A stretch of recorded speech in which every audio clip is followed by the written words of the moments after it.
But Brandon, let's move on into our next topic, and we're going to look at the big matchup coming up this weekend. And I know that the college football playoff rankings haven't come out as we're recording this on Monday, so right now it has to sit with number 3, Notre Dame, against number 10, Miami. I'm going to be plain and simple. Right now, Notre Dame is a 61-point favorite on ESPN to win this game. A what? 61, not point, percent favorite.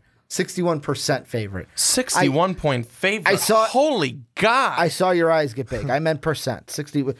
Miami fans can stop typing. I meant percentage. It's 61.1% favorite to win this game. I'll ask you this: when it comes to the college football playoff, who needs this win more, the Catholics or the convicts? The Catholics. The Catholics need this win more. They have one loss already on their resume. To Georgia, I get it, but that would be 2 losses then. Yes, to 2 good teams, but that would then put Miami at 9-0 and you at 8-2. Doesn't look as good at 8-2. The thing with Miami, if they lose 1, all right, there's plenty of 1-loss teams out there, and there's starting to be more 2-loss teams out there. Yeah. So you're still in an okay position to make a run then to get to the playoff, because you then have Virginia and you'd have Pitt. That would be 2 wins for me, in my opinion. So you could be 10-1. Not bad. So the factor, though, if for Notre Dame, is you lose again. Like I said, I really think that hurts you right now. You're in a golden position. Golden position. No pun intended. No, I really wasn't. But that's fun. You have now played some good games on your schedule. You lose to Georgia early in the season, 20-19. I don't think anyone thought that it was going to be as big of a game as it is right now when you look at it, Georgia being the number 1 team in the playoff at this point. You whoop up on USC, number 11 team at the time, but certainly not 11 worthy. Let's put that out there, 49-14 the final score there. NC State, number 14 at the time, very worthy of that spot at 14. You beat them 35-14. You play Wake Forest, you win only, to me, you only win 48-37. You let them score 37 points. I'm kind of going, But now you play Miami on the road in Miami. And how's the weather going to be? Sloppy conditions, good conditions. I don't know. I don't know what kind of conditions it's going to be, but I've seen that field get ripped up and torn up pretty badly, and you're not able to cut like you want to cut. You can't make the throws that you want to throw, and it gets to be a real interesting slop fest. Conditions will be interesting, but this is going to be a good football game. I hope it's a good game. But again, going back to your original question, I think Notre Dame needs this win more, because a loss to put them at 2 losses, it bumps them from the playoff. Well, and here's the thing that I'm thinking of. And the thing that I think of is it really depends on what else happens in the landscape of college football, because my knee-jerk reaction, just without even thinking about anything else, is what you would say. Notre Dame. Because if you go to 2 losses, then that's going to hurt you. And then to go into it further, if, let's say, TCU beats Oklahoma, and then they play each other in the Big 12, I'm just spitballing possible scenarios. If TCU beats Oklahoma, but then Oklahoma plays TCU again in their title game and beats TCU, that's going to create a just circle of madness between those 2 teams for who gets in. But then both of them are at 2 losses.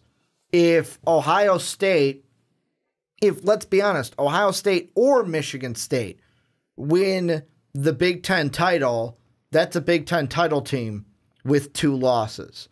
So I look at that. If that scenario happens, not the end of the world for Notre Dame. However, we know what the committee likes in the end that Notre Dame can't have because it's an independent, and that's conference championship. If you have the conference championship, you have a little bit of a leg up when it comes to other teams. And me and you have discussed that before, that we both are in agreement that Notre Dame eventually needs to join a conference because it's only going to benefit them. I know Sean Anderson, Fighting Irish fan, he is totally on the other side. They shouldn't join a conference. They should stay independent. But look at the side of Miami. Right now, them and I'm going to say Wisconsin are in very similar boats. I wanted to bring up Wisconsin. Very similar boats. I mean, both of them are undefeated or were undefeated last year, still undefeated now, and they were ranked 9 and 10. 9 and 10. And I know with Miami it's a little bit different than Wisconsin because this week they finally played a ranked opponent. Wisconsin still has not played a ranked opponent. Hashtag new fake ID. However, Wisconsin could have a chance to play either a Michigan State that might climb in the rankings, Ohio State, depending on how those two play this next weekend. The big thing is Miami might need this win more than Notre Dame. And the reason being is if Miami, let's say, loses this one and then wins out, let's say Wisconsin loses to a 2-loss team from the other side and they only have 1 loss. What if the committee, and this is all the committee, they can do whatever they want, but I'm just throwing this out. What if they finally say, hey, you know what? I know this team won the conference championship, but they got 2 losses. This other team has 1 loss. Let's compare the 2 1-loss teams and see how they go up together. If Miami has a win like this on the resume, it will only help them if they get paired up between themselves and Wisconsin, because that's what I think Miami is. This is basically Miami saying, okay, we're going to take out a team that's in our way first off. If they beat Notre Dame, they don't have to worry about them being in there. And then if they win out, they'll be above TCU, above Penn State, above Ohio State, above Oklahoma, I believe, because all those teams have losses. And then they'd also be above Clemson because they would need to beat Clemson in the ACC title game to go undefeated. The big question will then be, what's their resume like with Wisconsin? You might be sitting there, well, Ricky, we have 2 teams from the SEC right now, 1 from Alabama. They'd both be in there. However, for Miami, it's not a sense of will they get in over Wisconsin. It will be who would you rather play? An Alabama team that might be number 1 or the number 2 team, no matter who they may be. Well, I'll tell you what, is that if Notre Dame loses... Mm-hmm. Depends on how much. If they lose another 1-point game, I'd put them at 5 or 6 maybe. But I'm still saying, though, if they lose and then you have a team like Oklahoma beat a TCU, Oklahoma's going to be in. If you have Wisconsin continue to win, I understand no team that they're playing right now is a ranked team. Until the Big Ten title game. Exactly. If they beat an Iowa, we saw what Iowa did to Ohio State. It was bad. It was it was good, but I mean, it was bad. And but who knows what happened? Iowa could be 25 this week. Could, yes. So let's say that's Iowa. Let's say that they're like 24, they're 25. ranked on the very bubble. Yeah. Then you play Minnesota to end it, and then you have Michigan in between there. You have Michigan, then Minnesota. Michigan team that's not that good. You have a Minnesota team that's not that good. If Wisconsin beats all 3 of those teams, goes undefeated in the regular season, goes to the Big Ten title game, and whoever you play, you beat them, Wisconsin could be the only team from the Big Ten that goes. Because you could then have, let's say, Georgia and Alabama, they take care of all their business. And let's say that Georgia loses to Alabama in the title game, Georgia is still in there, I think. Georgia is still in there. No, they are. Alabama, Georgia, and then I'm just saying if Notre Dame lost, Oklahoma, if they beat TCU, take care of their business, and then Wisconsin. And Notre Dame doesn't make it. Well, here's another thing I'm looking at, and this is on the side of Miami, and I just want to throw this out there, record kind of has something to do with it, but really it comes down to what you said last week when we talked about the rankings. I don't care what the win-loss is. Give me the 4 best teams. Give me the 4 best teams in college football. And I know that many people are going to say, well, Ricky, they lost to Iowa. They looked really bad. I don't think Ohio State is dead in the water. Penn State, I think, is. Penn State is dead in the water. Their loss, dead in the water. Ohio State, though, I don't think they are dead in the water because here's the only reason why. They still have a game against ranked Michigan State, so they can say, hey, we beat our side. We beat our 2 top dogs in the Big Ten East for our side, kind of as a redemption story. Our loss was against a top 5 team at the time in Oklahoma. Now, in order for this to happen, they would have to win out. That would mean beating a Wisconsin team that would be in the top 10, maybe even the top 5. Really quickly, go ahead. No, go ahead. So what this would also mean is the Big 12 would have to play a huge part because if that scenario I just mentioned, if let's say TCU beats Oklahoma this week, then those two play each other and Oklahoma beats TCU, both of those teams are at 2 losses. I know Oklahoma has the tiebreaker over, technically the tiebreaker over Ohio State, but they would both be at 2 losses. Miami then would be sitting there. If, let's say, they lost to Notre Dame, let's just look at that alone. If the committee goes, okay, it's either Oklahoma, Ohio State, or Miami, let's just throw Oklahoma to the side right now. If I'm just looking at Ohio State and Miami, you would look at it, and let's say Notre Dame's the only loss. So this means that both Ohio State and Miami have won their side of won their conference. You would look at it and go, okay, Miami beat number 13. They beat, right now it's a top 4. We don't know what's going to happen to Clemson as these rankings shift and move. And they lost to a top 5.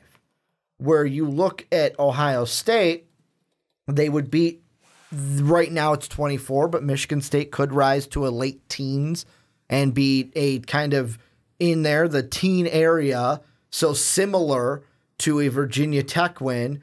You beat the number 2 team at the time, which could be like your Clemson win that Miami hypothetically in this situation would have, and then both teams would have a top 5 loss. Who would you pick? I would pick Ohio State. Exactly. It's the way you play them. It's the way you beat them. That is how it is. That's how it should be. That is why no matter what side of the argument you are here, I think that this question of Notre Dame or Miami, who needs it more, it's completely objective. Objective is what I'm looking for, right? There's no right answer. It's basically what I'm saying. There is no right answer because both teams, depending on how everything could shape out, this win could be crucial to either side. Either side could use this win depending on how it mapped out because, like Miami, I need this win to beat Ohio State, even if Ohio State has 2 losses, because of how they beat teams. I know they lost to Iowa. Subjective, I believe it is. Subjective. I had to look it up. I think it's subjective. I think you're right because when I said objective, I think I'm wrong. This answer is subjective. If you look at something objectively, then yeah. So basically, no right or wrong answer. I think if you say Notre Dame, you have every right in the world to believe that. If you say Miami, every right in the world to believe that. That is what it comes to this question because Notre Dame, they need it to stay alive. I think if they lose dead in the water, they're not going to, because they won't have the conference championship part to combat with teams. Miami's is, I need this just in case this happens. In case this one scenario happens, that's why I need this win. I'll tell you what, though, is that you said you do not believe that Ohio State is dead in the water right now. I think they're in a really bad place. They're in a bad place, after losing, but not dead. But here, after losing on the road at Iowa, again, I picked them over, in your scenario, I picked them over Miami because of the way they beat number 2. But I would also pick them to go bye-bye because of the way they lost on the road to an unranked Iowa. Well, and that's the thing. Right now, even like in our top 10 that we're going to release or have released as this video has come out after it, this week, Ohio State could fall out of the top 10. They could go to 11 or 12. But yet again, it's not about the rankings coming into week 11. It's not. It's about the rankings after the conference championship. Those are the only ones that count. It is. Those are the ones. That's why Nick Saban's a fucking genius with the rat poison thing. Those are truly the ones that matter the most. But I think, though, at the same time, and I'll kind of give the discussion, the argument for last year, where I think Oklahoma, if they wouldn't have started so low in the rankings to begin with when we started this whole playoff process in terms of, okay, the first playoff ranking when it came out, Oklahoma was too low. They were way too far away. And I think that was one of the problems there. If they would have been closer, they ended up being almost right out on the cusp of being a playoff team, in my opinion. If they would have been closer, they could have gotten there. And here's the thing also, and this is going to be, and yet again, as I'm going to say this, before the words even get out of my mouth, Brandon, the first thing I think of is, somebody on ESPN said this last year. I believe I said this last year and the year before and the first year we had the playoff. I wonder if how the committee picks this year, if this will change how teams do their schedule. Look at Miami. They've got Notre Dame, a non-conference opponent, at number 3. They didn't have to schedule Notre Dame. Now, I know at the beginning of the year, no one thought Notre Dame was going to be a top 3 team. However, look at Ohio State. We want Oklahoma. We're going to play Oklahoma. But then you look at Wisconsin, nothing.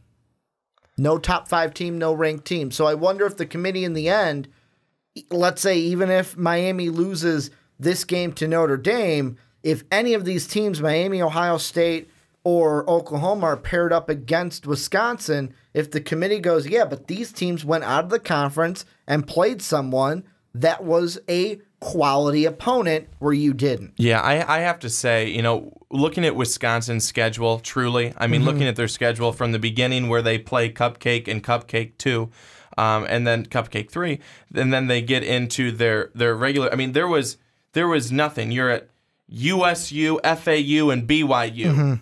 Too many U's, okay? Too many U's. They use guys.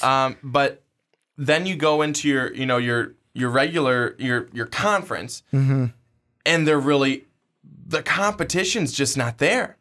So you couldn't even schedule one decent opponent outside of your conference. It's very, very unfortunate. It's almost disappointing. It's almost disappointing. And if you're a Wisconsin Badger fan, will you say at the end of the season, if your team, let's say your team goes undefeated or has one loss and does not make the playoff, will you look back and as a fan say, I'm really disappointed that we did not have a good team scheduled on this schedule? Will you, as a fan, will you be upset about that? Because that's what's going to hold you back. That's what's going to hold you back. And you know what? It almost is one of those things where, okay, maybe your schedule doesn't look as, maybe your record doesn't look as good then because maybe you lost to one of those teams.